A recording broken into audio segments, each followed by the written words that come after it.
My name is Howard. I have a twin brother named Dexter. We are 15 and have a sister, 17. Her name is Corinne. One weekend our parents wanted to take a weekend skiing trip away from us kids. As luck would have it, it was also the weekend Corinne wanted to go away with some of her girlfriends. Both plans had been made several weeks in advance, but as always happens, no one talked to each other until 2 days before the big events. Neither our parents nor sister wanted to change plans. Dexter and I tried to convince them that we could stay alone. Our father agreed right away, but our mother had reservations about us staying alone. Corinne was on our side, and she and father convinced mom that we were old enough to stay by ourselves. Corinne is a beautiful sister, both physically and spiritually. She knew why we wanted to be on our own that weekend. As we were growing up, the three of us would often play together, and Corinne, as most girls her age, wanted sisters, so she would dress us as girls. As we grew older, she didn't dress us up as often. There was a period of a few years when Dexter and I didn't wear dresses, but as we grew up and Corinne had to babysit for us, she again dressed us as her sisters. Both of us looked forward to her sitting for us, so we never gave her any trouble. Mom and Dad were happy because that meant that they could have a few nights out knowing that we would be all right. We would be happy because we could be Corinne's sisters. As time passed, Dex and I would buy some girl clothes at thrift shops and yard sales, which Corinne allowed us to keep in her room, all this without the knowledge of our parents. Many times during school holidays, the three girls would dress up, and lately, for about 3 months now, Dex, Corinne and I would go out as sisters to places like the mall. Dexter was the most daring of us, and I would always follow. I guess I drifted there for a bit, but I thought you might need a bit of history here. The reason Dex and I wanted to be by ourselves this weekend was because we wanted to spend it as Amy, that's me, and Beth, Dex. Corinne wouldn't ordinarily mind spending time with her sisters, but she made her plans for her weekend a while ago and didn't want to change. When we found out that she and Mom and Dad were going away at the same time, we told her all about our plans to spend the time as girls. Corinne told us to be sure and take pictures. We had an entire album of us three sisters hidden in her room. Mom and Dad left Friday evening. Corinne would be leaving early Saturday morning. No sooner had Mom and Dad left when Corinne started getting Dex and I ready for the weekend. She picked out several outfits for us to wear that weekend, but said we could wear some of her things as long as we didn't wear her special things. We knew what she meant, her party dresses and good dresses for instance, and her sexy night things. We had a girls' slumber party that night, something Dex and I always wanted to do. Several times we had a sort of pajama parties, but Dex and I had to change before Mom and Dad got home from their night out. This was the first time we had the party all night. The three of us wore short flannel nighties with robes and fuzzy slippers. We all slept in sleeping bags on the living room floor. Corinne and her friends did this many times when she and her girlfriends had sleepovers. Her girlfriends would leave their sleeping bags at our house, and that is what Dex and I slept in that night. The three of us had breakfast in our night clothes. Corinne was all packed and ready to go when her friends picked her up just after breakfast. We, Corinne, Dex and I all kissed each other goodbye and wished each other a good weekend. Dex and I went to our room to get dressed. We had already picked out what we were going to wear that for morning. Me in a short green plaid skirt and Donald Duck t-shirt, and Dexter in a short pink skirt and white tank top. We helped each other get dressed. It was a sort of ritual we had picked up from the time we started dressing. Neither of us could hook a bra on ourselves. We have no trouble doing it now, but we preferred doing it the old way. We would put the bra on and stand in front of each other and hook each other's bra while reaching behind each other. Dexter liked doing it this way because he says it gave him a chance to hug the sister he loved so much. He sometimes felt a little stirring in his groin when he held me this way. Sometimes he would give me a little kiss before stepping back. I didn't mind because I was not being kissed by a boy, I was being kissed by my sister. We finished dressing and stood side by side in front of the mirror to do our hair and makeup. Finished, we automatically assumed our feminine personalities. We gave each other a girly kiss and hand in hand went to watch some TV. After a light lunch, Dexter suggested we go for a walk in the park. It was a bit on the cool side, so we took light jackets and our purses. We walked to the bus stop to get the bus to the park. Our disguises were so perfect that we had no fear of being recognized.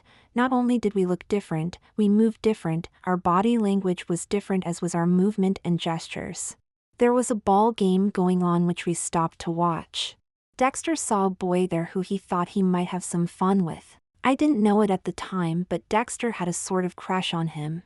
He never had the courage to do anything about it, but this time he steeled himself to do something. Every time the boy came to bat or did anything, Dexter cheered him on just like a girl would do. He convinced me to pick a guy and do the same. I did not want anything to do with a boy, but to make Dexter happy I picked a boy for myself. Dexter was hoping his guy would talk to him and, maybe, ask him out, but that was asking a bit much. It wasn't long before the boys we were cheering on noticed the two pretty girls cheering for them and strutted a little. As soon as the game was over, the two boys ran to their fans, us, and introduced themselves. The one Dex liked was a year ahead of him, us, in school. We did not know the other one. "Hi. I'm Benny, this is my friend Henry. I'm Beth, this is my sister Amy." We sat on a bleacher seat and talked for a while. Dexter/Beth was in heaven while I was not a happy camper. Except for liking to dress as a girl, that is all, I had no interest in boys. It seemed like forever for me as the four of us talked. Beth tried prolonging things as long as possible so he could be with his dream as long as possible. Henry and I talked a little to be social. Henry noticed that Benny and Beth were holding hands, so he took my hand. To Beth it seemed like no more than 5 minutes, to me, more like an hour. Benny suggested we go for a soda. All were in agreement, albeit I was not that thrilled about it but felt I had no choice. The boys took us girls, hand in hand, to the soda shop. I loosened up a bit but still felt uncomfortable letting Henry hold my hand, but knew it wouldn't kill me. At the soda shop, naturally, the boys sat next to their girlfriends and drank their sodas. Soon I was almost comfortable. Beth stood up, grabbed my hand and led me to the ladies' room. "Amy, you have to do me the world's biggest favor. I'll love you forever." "What?" "I'm going to ask Benny to take me out tonight. If Henry asks you, will you accept?" "Not a chance. I don't want to go anywhere with a boy." "Please, please, please." Both of us knew that Beth would win, so I agreed, but said that if Henry tried to kiss me I would get up and leave. There was no one else in the room, so Beth did the one thing he knew would make me do anything he wanted. He kissed me fully on my lips. I would melt whenever Beth kissed me like that. "Okay. I'll do it for you. But I won't like it." We were kissing again when an old woman walked in and caught us. "That's disgusting. You girls should be ashamed of yourselves. There are 2 cute boys out there, why don't you stop that and go out with them?" she said with disgust in her voice. "Maybe you are right," Beth said. On the way back to the booth, Beth said, "I wonder how she would act if she knew we were boys." We giggled all the way back to the booth. Before we left, both of us had accepted dates for the movies that night. We were to meet the boys outside the theater because our mother did not want us dating, so we could not be picked up at home. This also would avoid the boys dropping in on us at home unexpectedly. It would be a few hours before the boys would be picking us up, so Dexter and I took our time picking out our clothes for our date. I was hoping that something would happen so I would not have to go out with Henry, like maybe a comet hitting the earth. If I was going to go out with Henry, the first was going to do it as dressed as possible. We had several bras and panties, but I went to Corinne's lingerie drawer and took her sexiest French cut panties and bra. If Corinne finds out they are missing or have been worn, I am blaming you for making me do this, I told Dexter. We dressed in our best skirts and tops and borrowed high heel shoes from Corinne. We had heels of our own, but Corinne's were more colorful, ours were just black. I loved getting dresses up nice as much as I hated having to go with a boy.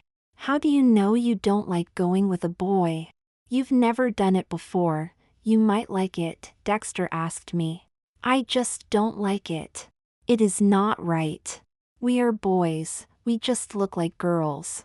How can you be so calm about it? Okay, Dexter said, if after tonight you don't like it, I will never ask it of you again. Now come here and give your favorite sister a big sloppy kiss. We took each other in our arms and French kissed for a few minutes before putting on our lipstick. Maybe, Dexter said, if your guy does try to kiss you, you could pretend it is me. It might be easier. I was pretending Benny was you all afternoon. Dexter said. Okay. I'll give it a shot. I will admit after looking at myself in the mirror that I never looked prettier. We met the guys at the theater where they paid for our tickets. I knew immediately that this was going to be a long, scary night. I wished I had Dexter's confidence. He seemed so cool and at ease. As soon as we were seated, Henry had his arm around my shoulder. I had no choice but to lean into him and snuggle. It wasn't long before I felt his breath on my neck and he was kissing it.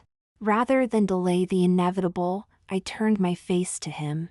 He kissed my lips, gently at first, but soon I felt his tongue on my lips and opened my lips to accept him. It wasn't as bad as I thought it would be, so I allowed him to do what he wanted. He played with my foam rubber breasts and tried several times to reach up my skirt, but I stopped him at that. I told him, after the third or fourth time, that if he did it again I would get up and leave. I realized that allowing him to kiss me, and me kissing him back, was not fatal. I became more at ease and cooperative and did get to like making out with him even though he was a boy. By the end of the movie I almost felt comfortable playing a girl with a guy. I thought that, eventually, I might get to like it, but by then the movie was over and we headed for a soda before splitting up and going home. I hoped Dexter was not going to tell them where we lived. We got home just before 11. I guess that was when screwing around with Henry got to me. I felt sexy. Dex and I had a birthday a few weeks ago and Corinne gave us each a pair of sexy nighties. We wore them that night. Dexter was always a bit more on the daring side than I was. His gown was a short gown with ruffles and an elastic neck which he wore off his shoulders. Mine was ankle length with a lot of lace at the hem and sleeves. I guess that if we were both real girls he would be the one who always had a boyfriend because of the way he dressed, and the fact that he liked boys, while I would be the wallflower. I am conservative and I like girls. After my date that evening I was beginning to question if I was as straight as I thought I was. Dexter and I were going to sleep in the guest room because it was a lot more feminine than our room. We did not want to use Corinne's room. This meant that we would sleep in the same bed, something neither of us would do as ourselves. The bed was small, so we had to hug each other. I fell asleep in his arms. When I awoke in the morning we were my back to his stomach and he had his arms around me. I think they call it the spoon position. I could feel his erect penis against my ass. The trouble with sleeping in the spooning position is sometimes you wake in the forking position. You have to say that out loud to fully understand it. I quickly jumped out of bed, awakening Dexter as I did so. He seemed embarrassed that he had an erection. He ran to the bathroom and I could hear him pissing. I heard him take a shower, so I picked out what I was going to wear that day. We were going to go out for brunch. I picked out one of my favorite outfits, a skirt and top that I would wear almost every day if I could. I picked out 2 outfits because I knew that I would be changing at least once more before I would have to go back to wearing my regular clothes. Why is dressing like a girl such a stigma? I don't know how many times I wanted to tell my parents that I loved wearing girls' clothes. One reason I didn't was because it would bring Dexter into the equation and I didn't have the right to do that. This is already the longest that either Dexter or I continually dressed as Amy and Beth because this was the first time we were alone for an entire weekend. Our parents would go away for the weekend several times a year, but my aunt always watched us.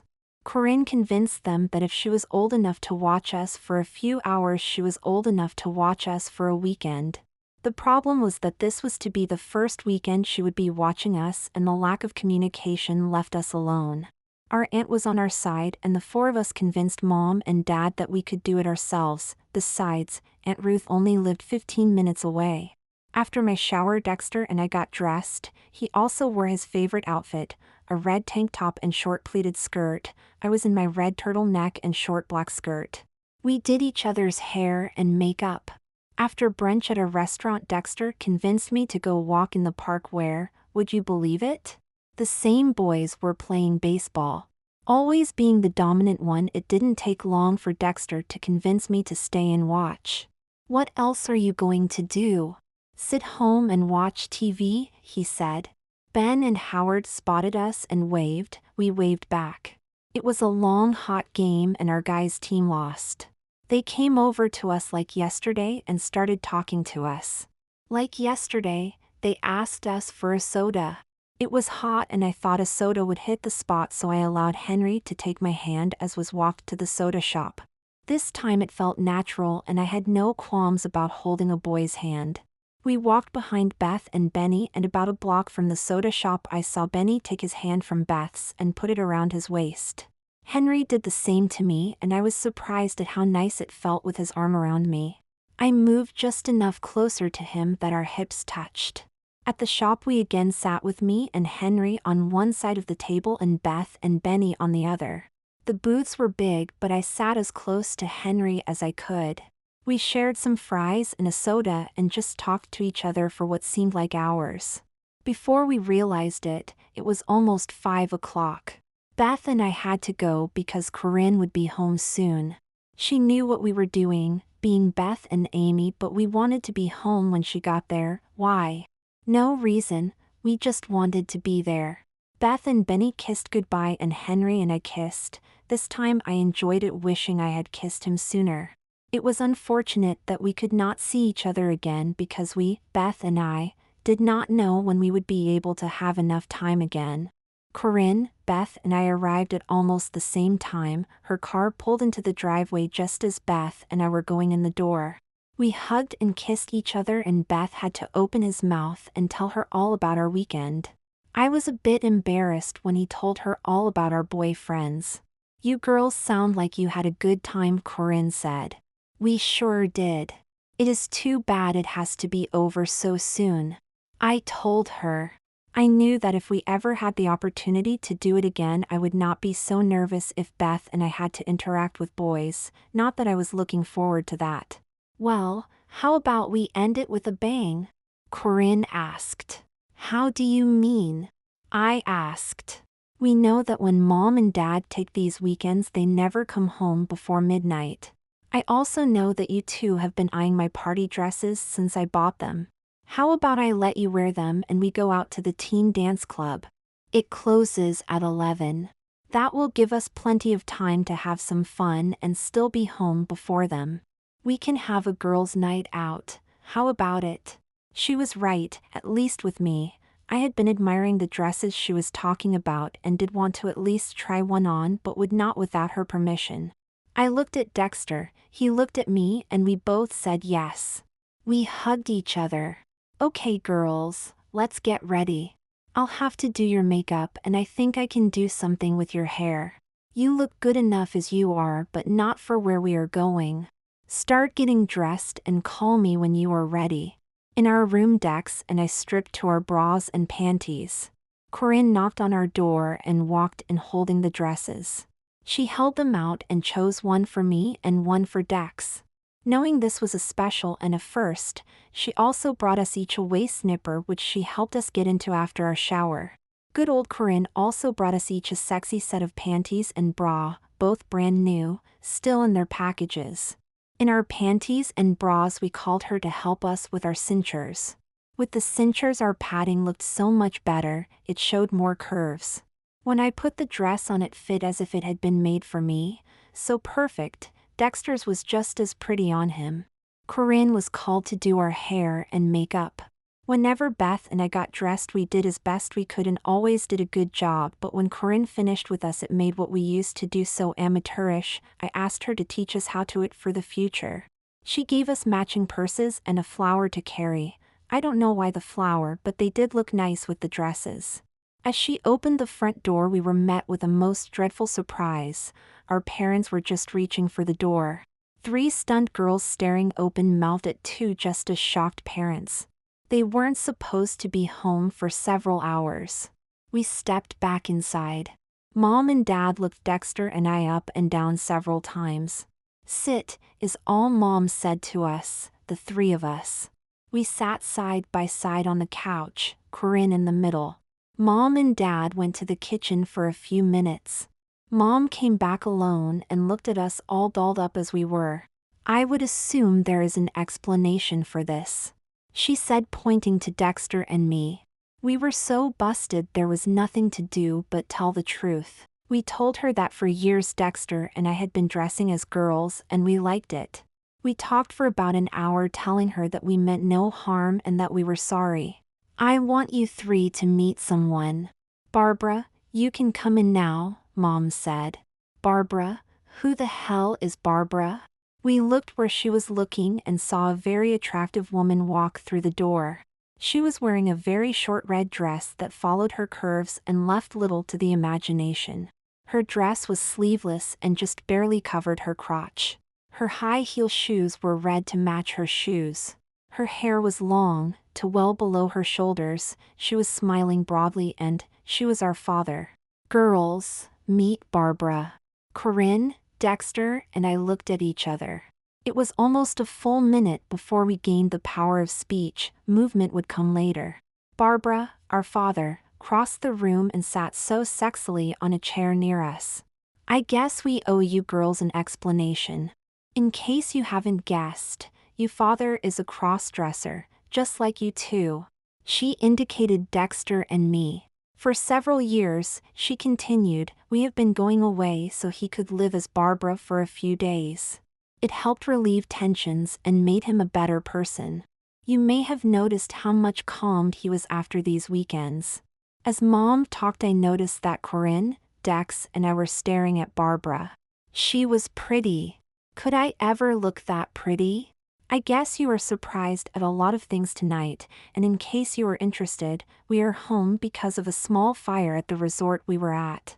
It is a place for people like us, cross-dressers and their families, transgenders and others. Can you understand the shock when we opened the door to see our two sons dressed so pretty? Mom, Dad, Dex, Corinne and I all had the same idea at the same time. We met in the middle of the room for a group hug. Mom and Dad told Dex and me how pretty we were, and of course we told Dad how pretty he was. "Have you girls eaten yet?" Dad/Barbara asked. He meant me, Corinne and Dex. "No, we were going out to the teen club for something to eat and a few dances," Corinne explained. "Terrific," Mom said. "I'll go change and the five of us girls can go to someplace fancy to get acquainted." "How does that sound? Do you mean we can go dressed like this?" Dex asked. "Sure, I would love to show off my daughters and best girlfriend." She went to her room to change while Barbara and we got acquainted. Barbara told us, Dex and me, that we could dress whenever we wanted, and now that the cat was out of the bag, so could he. Mom was ready in a few minutes and 5 attractive girls climbed in the car and headed for a fancy restaurant far across town. That night was the best ever. We got a private dining room so we could talk privately. Mom and Dad told us all about the place they went to. It sounded like fun. All the people there were either cross-gendered, transsexual, cross-dressers like Dad, Dexter and I, or had family and loved ones who were. There was no judging there. It sounded so fun, and when we expressed a desire to go there, Mom and Dad were thrilled. The club met once a month and had a camp where people could attend for as long as they wanted during the summer when people could take their vacation. There was one thing that Dad, Barbara, brought up, and that was that whenever any of us was in our femme persona we were to be referred to as a girl, so the rest of the night I was Amy, Dexter was Beth and Dad was Barbara. The next week was fun for Dexter and I. The 5 of us made a date to go to dinner at a supper club for our first official family outing as girls. Mom took Beth and me shopping for a fancy dress so we could go with Mom and Barbara the next time they went away for another weekend. One rule though, as long as school was in session we could not be any in Beth but on weekends or when invited to by our parents, and we had to keep our grades up, which was not hard for us. We were almost always on the school honor roll. Most of our clothes were hand-me-downs from Corinne or from garage sales or thrift shops. Mom told us, Dex and me, to come directly home from school so we could go shopping for a dress of our own to wear for our first weekend as a family of girls. Dexter and I were excited about going shopping with Mom. To me it was a final acceptance that I was a girl, albeit part-time, and that was all I wanted. Right after school, Dexter and Howard went to their rooms and Amy and Beth came out. It was a lot of fun shopping with Mom and Corinne. I used to see so many moms and daughters shopping together and having such fun. The first thing we bought was lingerie, bras, and panties. We are not a rich family, so both Beth and I were restricted to one fancy dress each and a few regular dresses and other girl clothes. We were limited, after our party dresses, to $200 each. Even though we had been cross-dressing for years, neither of us had even gone near a lingerie shop. I can only talk for myself, but I was extremely nervous my first time there, even though I had a small army with me, Mom, Corinne, and Beth. I think Corinne was having a bit of fun with us because she kept holding bras up against us to see how they looked. A few times she made Beth and I try on a few of the fancier ones. We were finally able to pick out half-dozen bras and panties each. We would share them, so in essence we had an even dozen sets. We finally made it to the dress shop and I was in heaven with all the colors and dresses. I felt like a kid in a toy shop. I so wanted to try all of them on, and I think I can assume that Beth was in the same mindset. I saw one that I really liked, but it was just a bit too snug in the waist. Mom left Beth and me in the dressing room saying she would be back in a few minutes. In the meanwhile, I helped Beth on with his dress. Actually, all I did was zip him up. His dress was beautiful and I immediately asked if I could borrow it sometime. I had just zipped him up and smoothed his dress down when Mom returned with a waist cincher. My dress was hanging loosely from my shoulders. I slipped it off and Mom hooked the cincher around my waist and pulled the laces tight. The dress fit me perfectly after that. I had to go no further. That was the dress for me. Beth and I stood side by side admiring ourselves in the mirror. Our dresses were almost alike but different colors. Mine was blue with designs, a tight waist and ruffles at the flared-out skirt, and was low-cut. Beth's was a solid red with a dropped waist and ruffles. Both dresses came to just barely above our knees. Of course we needed shoes and purses. While we were paying for our dresses, Mom disappeared for a few minutes. Corinne had Dad's charge card and Beth and I tried to get her to get us few other things, but she said no because she gave her word to stick to a certain budget and we had already exceeded it, but not by much. Mom met us a few stores away with a small bag. I guess she had been shopping for something for herself because the bag's logo was from the lingerie shop we had visited earlier. Reluctantly, we went home. When Dad came home, we showed him our things, which he said were lovely. He said we would get a chance to wear them this Saturday night because he was taking his girls out to a supper club. We knew of the place. It was very fancy. Men had to wear jackets and ties and women had to wear dresses or gowns, no pants allowed, for the women that is. Can you imagine the men with jackets and no pants? I don't need to tell you how long that week was for Dexter and me. It just dragged on and on. Finally Friday came and we could be Amy and Beth again.